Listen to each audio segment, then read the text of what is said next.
na heshima jibu huo. Rais amewaambieni na mimi nasisitiza,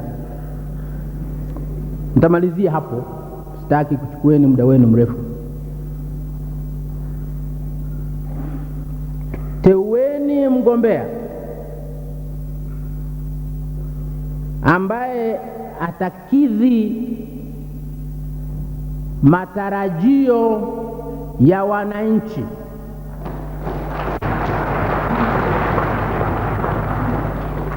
Acha matarajio yako wewe mpiga kura. Tupeni mgombea ambaye atakidhi matarajio ya Watanzania. Watanzania wanataka mabadiliko.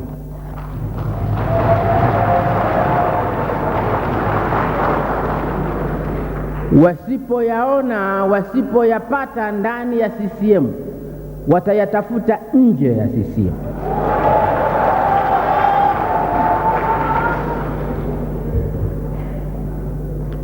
Watanzania kuna mambo wanataka uongozi wa awamu ya 3 uyafanye, mengi tu. Mimi nitataja machache, mengi tu, lakini nitataja machache yatawatosheni. La kwanza, nitataja manne. La kwanza, Watanzania wamechoka na rushwa.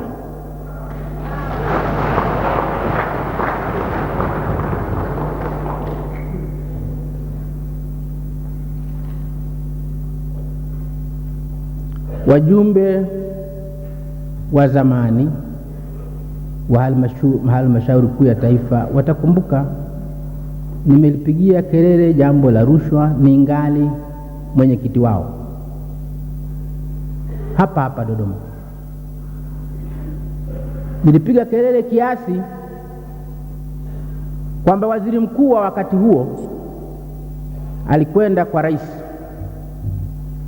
alikuja kwako ndugu rais, kuja kutoa hati yake ya kujiuzulu.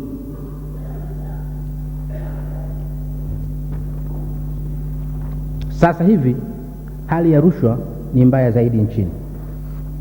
Wasaidieni wananchi kudili nayo. Mgombea mtakaye mteua lazima tumtetee, wote tumtetee.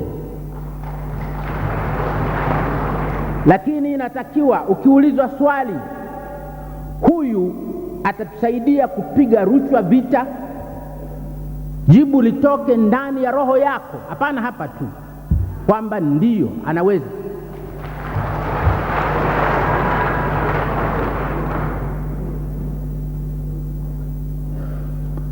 La kwanza.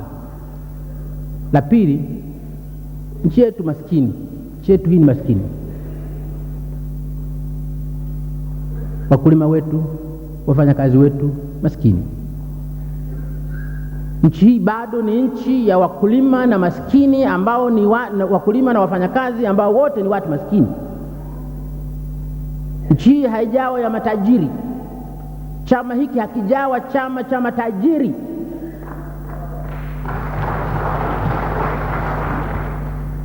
Tunataka tuendelee kushughulika na umaskini wa watu wetu.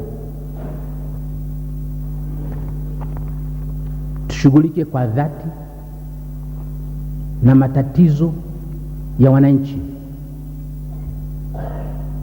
ya uchumi wao, hali yao ya uchumi, hali yao ya viwandani, hali yao ya mashambani, hali yao ya shuleni, hali yao ya hospitalini.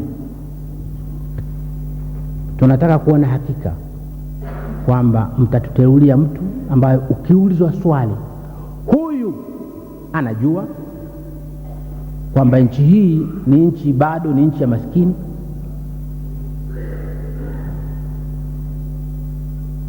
kwamba nchi hii bado ni nchi ya wakulima na wafanyakazi, anajua hivyo, uweze kumjibu yule anayekuuliza hivyo kwa moyo wa dhati kwamba naam, huyu anatambua hivyo.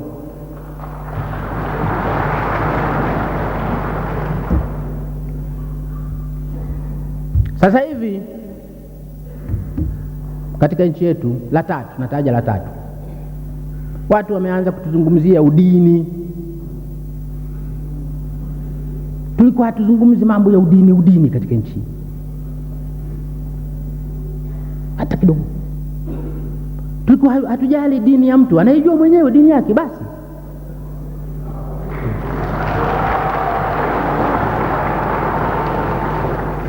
Haikuwa haiji katika akili yetu kwamba tunapompima mtu tumchague huyu tumfanye rais au tumfanye nani, tunauliza dini yake. Hatuulizi hata kidogo. Tulikuwa hatuulizi hata kidogo.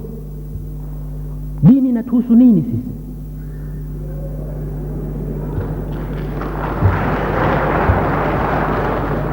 Zamani katika kuhesabu watu hapa Tanzania, katika kuhesabu watu wakati wa mkoloni, siku ya census, swali lilikuwa linauliza dini ya mtu.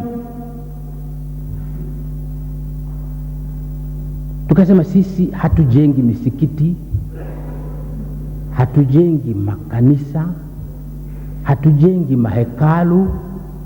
Hili swali la dini ya mtu tunaliuliza kwa nini?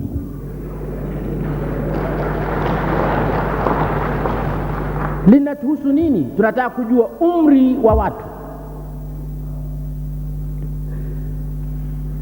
kwa sababu hiyo ina maana. Tunataka kujua kama watu wanajua kusoma na kuandika, hiyo ina maana. Tunataka kuuliza mambo ambayo serikali inayataka. Kama maimamu wanataka kuuliza, wanataka kujua Waislamu wangapi, watafute wao, sisi natuhusu nini? Kama maaskofu wanataka kujua wana Wakristo wangapi, watafute wao, si wanakuja makanisani kuungama, waulize.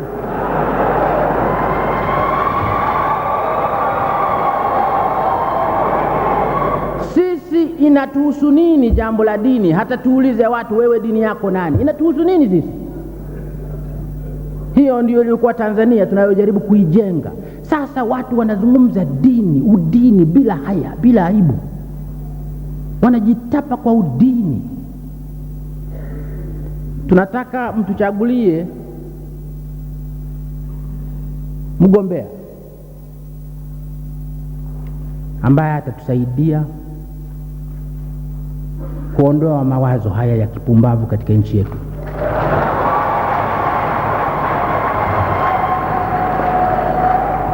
Na ukiulizwa na wananchi wa Tanzania kwa dhati, mnadhani mgombea huyu analiona hilo kwa uchungu kama mnavyoona nyinyi, mseme ndio. Uweze kujibu kwa dhati kabisa kwamba ndio.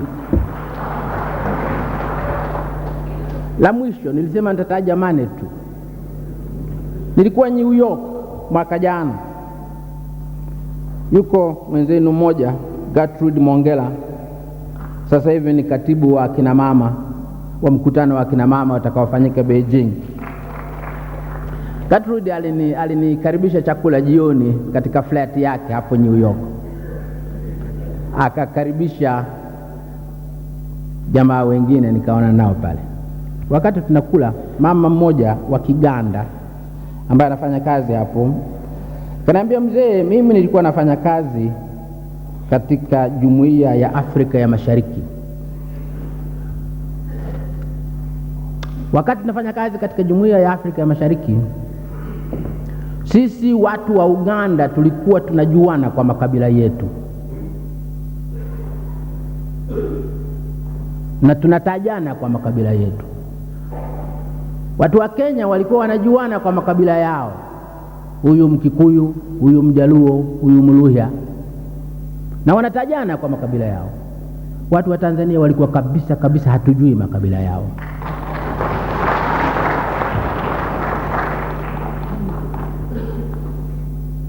Nilimwambia yule mama, ni wakati huo mama. Nilimwambia ni wakati huo, sio sasa. Sasa Watanzania wanaanza kuulizana makabila. Wanafikiri ni jambo la maana sana kujua kabila la mtu. Mnataka kutambika?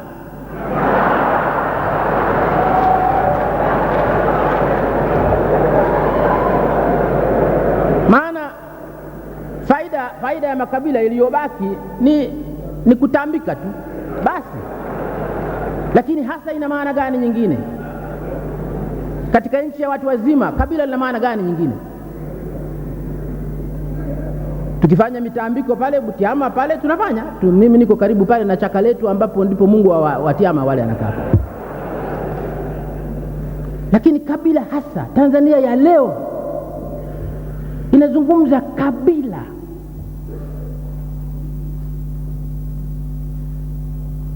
Wazungu wale waliotutawala wana mataifa makubwa makubwa yametawala dunia.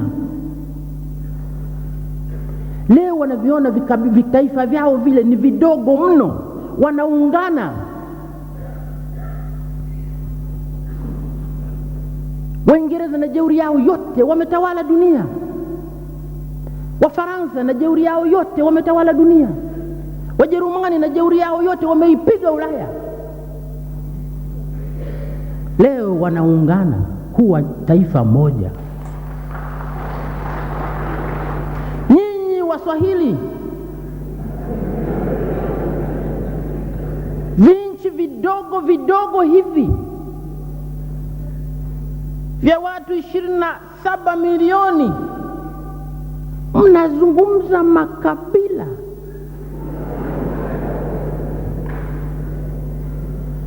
Mnazungumza lugha ya makabila. Mtuingize katika karne ya 21 mnapanda basi la makabila.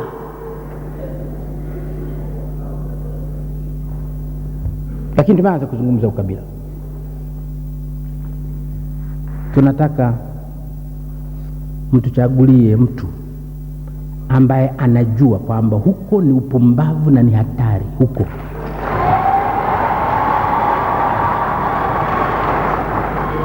Hatuwezi lugha ya ukabila hatuwezi kuzungumza. Wenzetu wanatushangaa.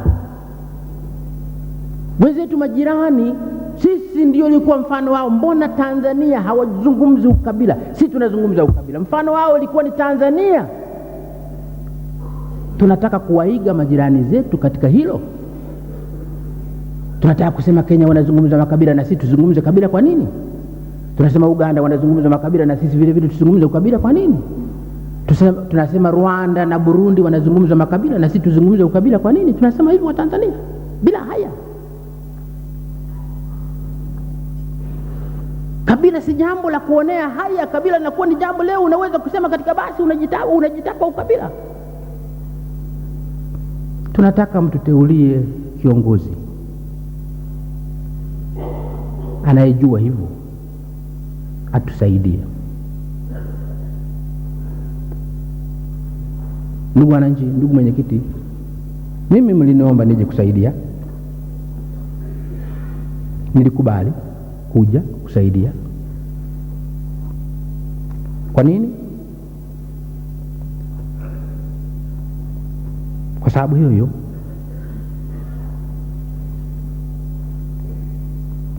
tunataka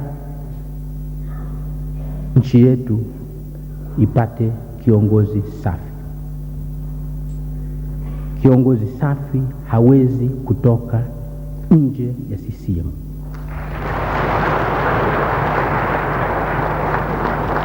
Nyinyi wapiga kura mnaweza kutupatia kiongozi safi kwa kura zenu. Basi tupatieni kiongozi safi kwa kura zenu. Asanteni sana.